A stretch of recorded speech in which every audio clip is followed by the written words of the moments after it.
सौभाग्य की बात है, आनंद है। मध्य प्रदेश सरकार के द्वारा बहनों के खाते में रक्षाबंधन को लेकर के अलग से 250 रुपये की राशि डाली जा रही है और 1250 रुपया जो प्रति माह उनको मिलता है वो हम दे ही रहे हैं।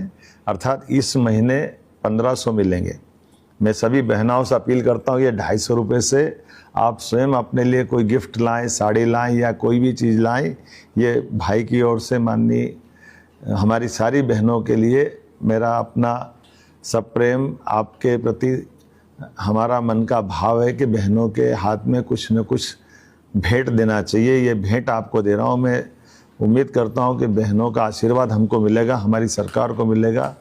यशस्वी प्रधानमंत्री श्रीमान नरेंद्र मोदी जी के नेतृत्व में जन कल्याणकारी योजनाओं को हम इसी प्रकार से एक एक करके लागू रख रहे हैं और धीरे धीरे करके जैसी योजनाओं के आधार पर हमने घोषणा की है हम उस गति से आगे बढ़ रहे हैं, जिस आधार पर इन योजनाओं का परिपूर्णता का लक्ष्य आने वाले 3 साल बाद हम इसको 3000 तक ले जाएंगे। अभी इस साल भाई दूज से अर्थात दीपावली के बाद 1500 रुपये महीना करेंगे। योजना लेकर आए और पहली बार 1000 रुपया जब चालू किया तो सारे कांग्रेसी कह रहे थे पैसा लुटा रो, काय के लिए देना, क्यों देना चाहिए।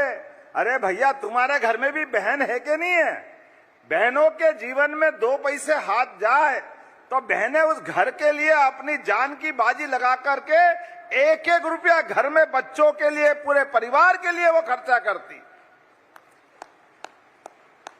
बहनें कभी पैसा नहीं बिगाड़ती और इनने तो कभी दिया नहीं, लेकिन देने वालों के लिए रोज काय के लिए दे रहे हो, काय के लिए दे रहे हो।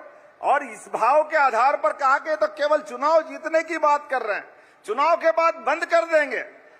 भाइयों बहनों, आप गवाह हो, हमने कहा था एक भी योजना बंद नहीं होगी और मुझे गर्व है इस बात का कि लाडली बहना योजना हमने गए साल 1250 कर दी और अभी आपको सावन के महीने में 1500 मिल रहा और भाई दूज से हर महीने मिलने वाला है बहनों के लिए, अपनी लाडली बहनों के लिए।